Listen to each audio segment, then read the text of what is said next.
আসসালামু আলাইকুম ইয়া হালাল কবর। আমরা আজ ঈদুল আজহার দিন জাতীয় ঈদগাহে ঈদের নামাজ আদায় করে আমরা শহীদ প্রেসিডেন্ট জিয়াউর রহমানের এবং বেগম খালেদা জিয়ার কবরস্থানে আমরা এসেছি। আমরা এখানে দোয়া মোনাজাত এবং শ্রদ্ধা নিবেদন করেছি। সেই সাথে আমি কিছু কথা বলতে চাই।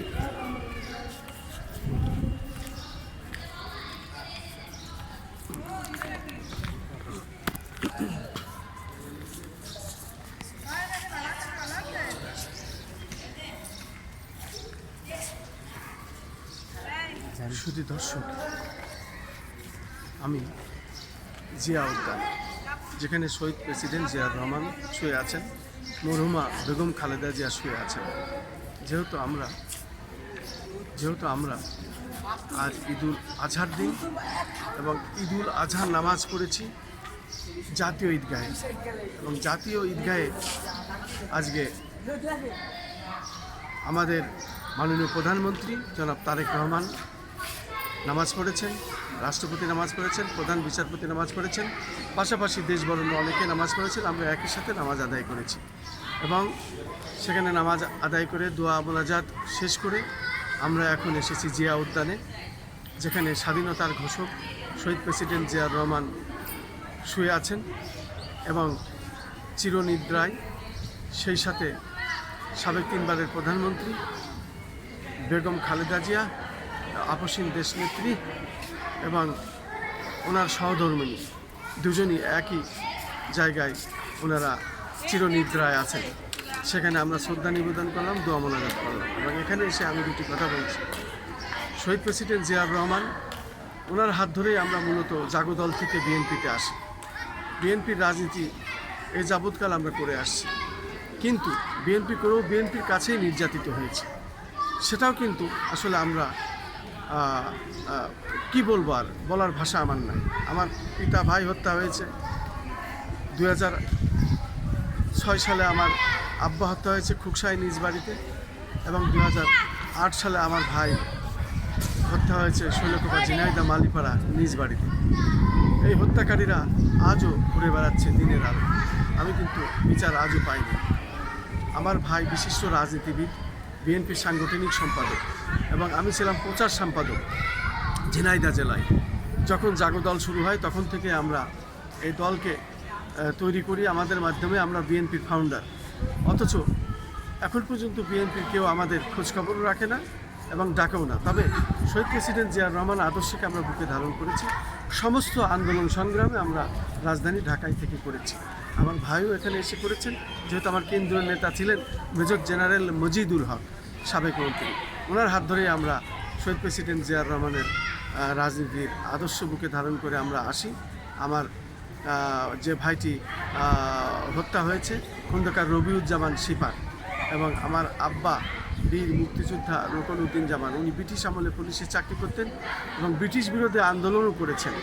তারপরে উনি পানি উন্নয়ন বোর্ডে চাকরি করেন খুলনাতে, এবং খুলনা অঞ্চলে চাকরি করার সময় দেশে মুক্তিযোদ্ধা, এবং ওই মুক্তিযোদ্ধায় আমরা 3টে ভাই, আমার বাবার সাথে আমার মা মুক্তিযোদ্ধা, আমরা একই সঙ্গে ওই অঞ্চলে খুলনা এলাকায় যুদ্ধের সাথে আমরা সম্পৃক্ত থাকছি। আমার দিয়ে অনেক চিঠিপত্র আব্বা অনেক মুক্তিযোদ্ধাদের কাছে আদান প্রদান করতেন, এবং খুলনা এম এ জলিলের নেতৃত্বে আমার আব্বা ওই এলাকায় মুক্তিযুদ্ধে যান, এবং উনি যেহেতু পুলিশে চাকরি করতেন ব্রিটিশ আমলে, উনি সমস্ত মুক্তিযোদ্ধাদের আমরা দেখেছি চোখের সামনে। উনি ট্রেনিং দিতেন, অস্ত্রের ট্রেনিং দিতেন, পিটি প্যারেড করাতেন, এবং বিভিন্ন রকমভাবে আমাদের চিঠিপত্র বিভিন্ন জায়গায় গোপনীয়তা রক্ষা করে। তখন আমরা বুঝতে পারিনি, বড় হয়ে বুঝি যে আসলে গোপনীয়তাভাবে কেন পাঠানো হতো। যাই হোক, তখন তো আমরা হাফ প্যান্ট করে 9 বছর কি 9.5 বছর বয়স, তারপরেও আমাদের মনে আছে আমরা লাশের পর লাশ স্তূপ দেখেছি, পালিয়ে পালিয়ে বিভিন্ন জায়গায় আমার আব্বা আমার মা আমাদেরকে নিয়ে বিভিন্ন জায়গায় পালিয়ে পালিয়ে বিভিন্ন জায়গায় বাসা চেঞ্জ করে করে বিভিন্ন জায়গায় সরে সরে নিয়ে গিয়েছিলেন। সে কারণে আমি বলবো যে আমরা শহীদ প্রেসিডেন্ট জিয়াউর রহমানের কবরস্থান থেকে আমি আজকে মাননীয় প্রধানমন্ত্রীর প্রতি দৃষ্টি আকর্ষণ করছি। আপনি অন্তত সারা দেশে যারা মুক্তিযোদ্ধা করেছে, অনেকেই মারা গেছেন কিন্তু সার্টিফিকেট নেননি, তাদেরকে সম্মান দিন, সার্টিফিকেট দিন। দীর্ঘ 17টি বছর আন্দোলন সংগ্রাম করেছি। আবার এই 26শে জুলাইও আমরা এই যে আন্দোলন সংগ্রাম হয়েছে, তারপরে বিগত 17টি বছর আন্দোলন সংগ্রামে আছি, সবই আমরা বিএনপির পক্ষে করেছি। সে কারণেই আমি আপনার সাথে দেখা করতে চাই।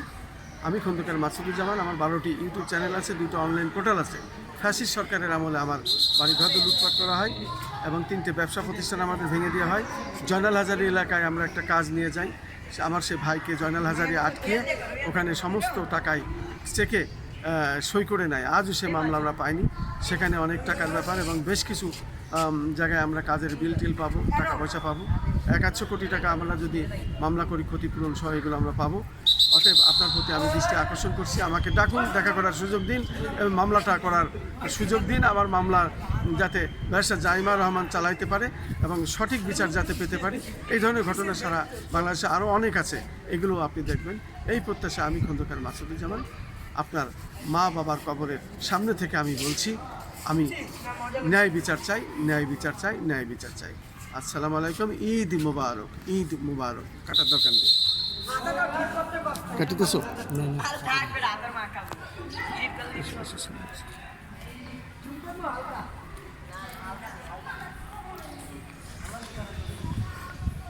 Hey, hey, hey, hey.